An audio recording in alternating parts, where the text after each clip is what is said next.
तर सर्वांना जय भीम.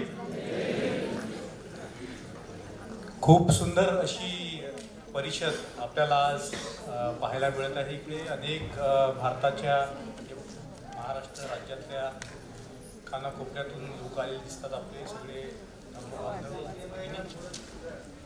तर मागच्या आठवड्यामध्ये मी लुंबिनी मध्ये होतो आणि लुंबिनी आणि देवदह मला माहिती असलेले दोन गावं आणि याच्या मध्ये गाव आहे रामगाम म्हणून. आणि रामग्राम जे गाव आहे ते अतिशय फेमस आहे इतिहासामध्ये. जेव्हा अशोक भारताचा सम्राट झाला, बौद्ध झाला, तेव्हा त्याला असं वाटायचं की हे जे पूर्ण जम्बूद्वीप आहे हे जम्बूद्वीप मी बुद्धाच्या नावाने केलं पाहिजे. आणि त्यावेळेस अशी धारणा होती की माणसाच्या शरीरामध्ये 84,000 अणु असतात. किती असतात? 84,000 अणु. तर भगवंताचे जे काही हे होते रिलिक्स, ज्याला आपण इंग्रजीमध्ये रिलिक्स म्हणतो, धातू, बुद्ध धातू, ते सगळे धातू आपण गोळा करायचे आणि पूर्ण जम्बूद्वीपभर आपण ते धातू पसरवायचे आणि त्याच्यावर बुद्धाचे स्तूप बांधून हा पूर्ण जम्बूद्वीप जो आहे तो बुद्धाला समर्पित करा. तर रामग्राम येथे एक मोठा प्रसंग घडला. 8 मुख्य ठिकाणी बुद्धाच्या ज्या अस्थी होत्या किंवा जे रिलीज होत्या धातू होत्या त्याची वाटणी झाली होती. सगळ्या लोकांनी अशोकाला धातू दिले. पण एक रामग्राम मधले जे नाग होते त्या रामग्राम मधल्या नागांनी तो जो स्तूप आहे, आताही तो स्तूप आहे, तो स्तूप खोदून बुद्ध जे धातू होत्या ते रिलिक्स अशोकाला देण्यास त्यांनी मनाई केली. आता पहा, रामग्राम मधले नाग आणि अशोक काळामध्ये आपल्याला एक रेफरन्स मिळतो पवनीमध्ये. त्या पवनीमध्ये खूप मोठे असे स्तूप होते आणि तिथे एक शिलालेख सापडलेला आहे अशोककालीन. त्या शिलालेखामध्ये असा उल्लेख आहे की 5 निकायाचे स्वामी, पहिले जे त्रिपिटक आपल्याला ज्या स्वरूपात आज मिळतात त्याला पहिले निकाय म्हणायचे, आणि तिथे असा उल्लेख आहे की 5 निकायाचे स्वामी नाग, नाग हा शब्द तिथे वापरलेला आहे. तर हा हे जे नागवंशी लोक होते त्यांनी हा स्तूप इथे बांधण्यास मदत केलेली आहे. तर हा मी दाखला तुम्हाला यासाठी देतो कारण चार्ल्स ॲलन नावाचा खूप मोठा संशोधक होऊन गेला आणि बुद्ध धर्मासाठी हा सुवर्ण काळ आहे. ज्या प्रकारे संशोधन होत आहे, ज्या प्रकारे माहित्या बाहेर येत आहेत बुद्ध धर्माच्या अभ्यासासाठी हा सुवर्ण काळ आहे. चार्ल्स ॲलन हा एक खूप मोठा विद्वान होऊन गेला. नुकताच त्याचं 2-3 वर्षापूर्वी तो मरण पावला. त्याने अशोकावर खूप भरपूर कार्य केलं, लिखाण केलं. अशोकाची त्याने बायोग्राफी लिहिली.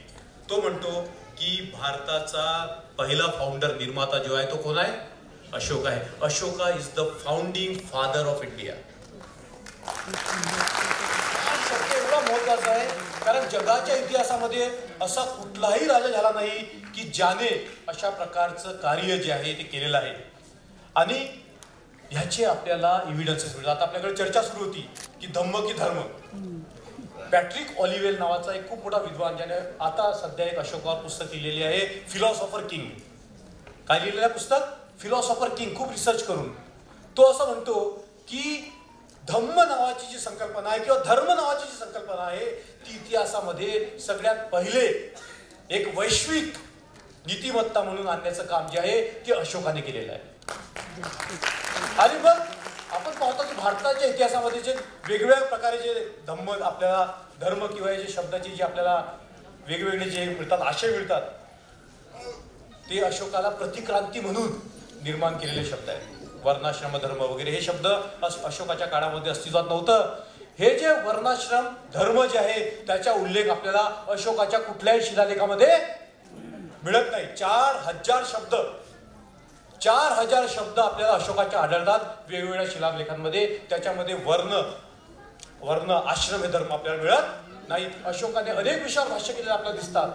हे आज जे लोक विद्वान जे अभ्यास करून आपल्याला सांगतात त्याच्यातून आपल्याला असं दिसतं की एक जगाच्या पाठीवर नीतिमत्तेवर आधारित समाज व्यवस्था, धर्मावर आधारित समाज व्यवस्था, धम्मावर आधारित समाज व्यवस्थाचं काम जे आहे ते अशोकाने केलेलं आहे. आणि म्हणून चार्ल्स ॲलन नावाच्या व्यक्ती काय म्हणतो की Ashoka is the founding father of India. कारण त्याच्यापूर्वी एक एवढा मोठा राज्य, एवढी मोठी स्टेट एका धम्म ह्या तत्वावर आधारित ठेवून निर्माण करणं ही पहिली बाब जी आहे ती अशोकाने केलेली आहे. मग नंतर आपण पाहतो की अशोकाच्या कालखंडानंतर जे जे झालं असेल ते आपण पाहतो. पण नंतर आपण पाहतो की आधुनिक भारतामध्ये जर आधुनिक भारताचा जर कोणी निर्माता असेल तो कोण आहे? प्राचीन भारताचा निर्माता फाउंडिंग फादर अशोक आहे असं चार्ल्स ॲलन म्हणतो. आजची जी डेमोक्रेसी रिपब्लिक ऑफ इंडिया याचं लोकशाहीचा जर कोणी फाउंडर असेल तर तो कोण आहे? कोण आहे? बाबासाहेब आंबेडकर आहे.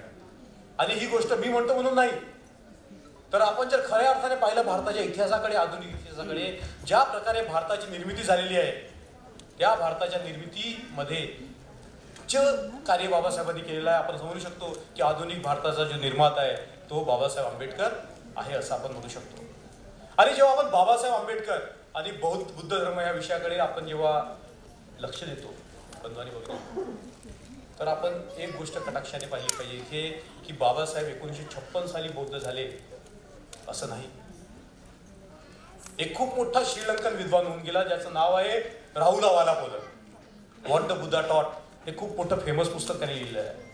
आणि याचा आणि बाबासाहेबांचा संपर्क आलेला आहे. खूप गोष्टी आपल्याला माहीत नाही. आता मी सिद्धार्थ कॉलेजमध्ये, मिलिंद कॉलेजमध्ये जाऊन बाबासाहेबांनी जे वाचलं, काय नोट्स काढल्या त्या मी अध्ययन करतो. आणि त्याच्यामध्ये खूप सारं असं साहित्य आहे जे आतापर्यंत आपल्यापर्यंत पोहोचलेलं नाही. तर एक दाखला असा आहे, वर्ल्ड बुद्धिझम नावाची एक मॅगझिन राहुल वालपोला चालवायचे. आणि नंतर ते बाबासाहेब गेल्यानंतर मिलिंद कॉलेजला भेट दिली होती. राहुला वालपोला, तुम्ही जर नाव जर गुगल केलं तर तुम्हाला लक्षात येईल. हा म्हणतो की बाबासाहेब आंबेडकरांनी मला स्वतः सांगितलं की मी वयाच्या 16व्या वर्षी बौद्ध होतो. काय म्हणतो?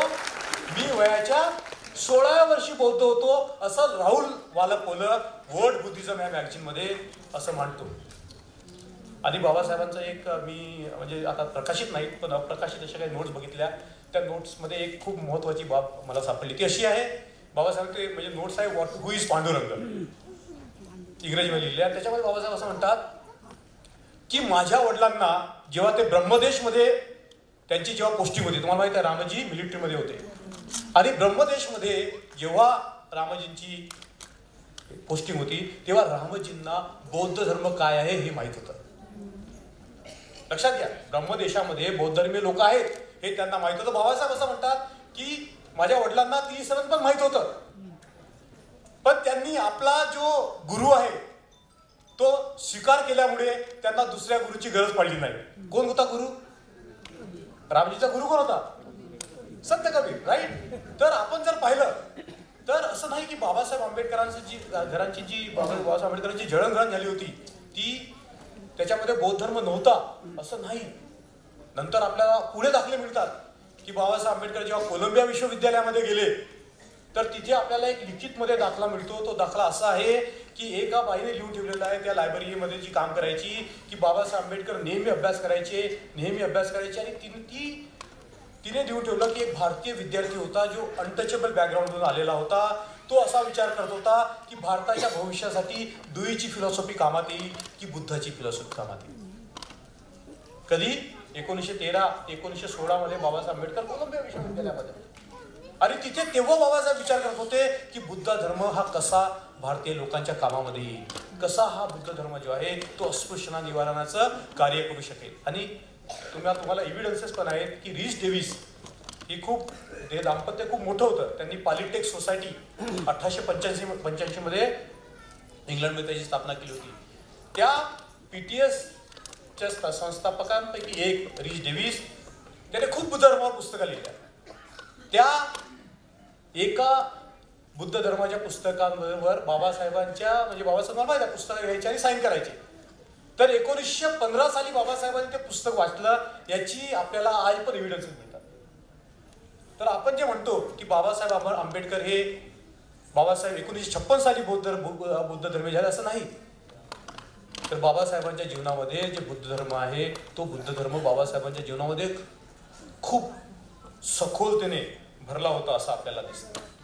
तर आपण बाबासाहेबांबद्दल खूप विचार करतो, खूप अभ्यास करतो, पण हे जे आकलन आहे की बाबासाहेब आंबेडकर बौद्ध धर्मीय कसे होते, काय होते, त्यांनी काय काय केलं, हे जर आपण पाहिलं तर आपल्याला खूप अजून बाकी आहे असं आपल्याला दिसतं. कारण बघा जेव्हा तुम्ही बाबासाहेबांचं आपण बुद्ध आणि धम्म वाचतो, त्या बुद्ध आणि धम्म लिहिण्यासाठी खूप पुस्तकं वाचावी लागतात, खूप गहन अध्ययन करावं लागतं.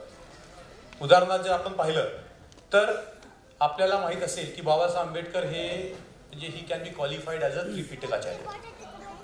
तुम्हाला त्रिपिटकाचार्य होणं म्हणजे साधी गोष्ट, ते कसं हे आपण सिद्ध करू शकतो. तर एक असा दाखला मिळतो आपल्याला की बाबासाहेब आंबेडकरांनी स्वतः पाली त्रिपिटक मराठी भाषेमध्ये ट्रान्सलेट करायचा ध्यास त्यांनी आपल्या मनात ठेवला होता. आता एखादं साहित्य दुसऱ्या भाषेमध्ये ट्रान्सलेट करण्यासाठी खूप मोठं कौशल्य लागतं आणि ते कौशल्य बाबासाहेबांकडे होतं. कसं होतं तुम्हाला माहित आहे, 16व्या खंडामध्ये आपल्याला पाली भाषेची डिक्शनरी सापडते. तुम्ही बघितलं का 16वा खंड? आवर्जून पहा, 16व्या खंडामध्ये पाली भाषेची डिक्शनरी सापडते.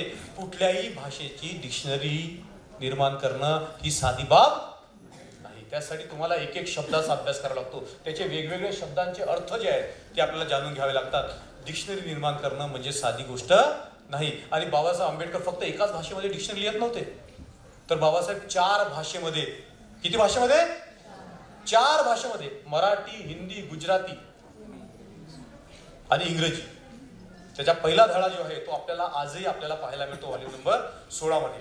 आणि बाबासाहेब आंबेडकरांनी ठरवलं होतं की मी जे हे पूर्ण साहित्य आहे हे मराठी भाषेमध्ये काय करेल? भाषांतर करेल. आणि बाबासाहेबांचा जो पाली भाषेचा अभ्यास होता खूप गहन होता. आता आपल्याला पाली भाषेच्या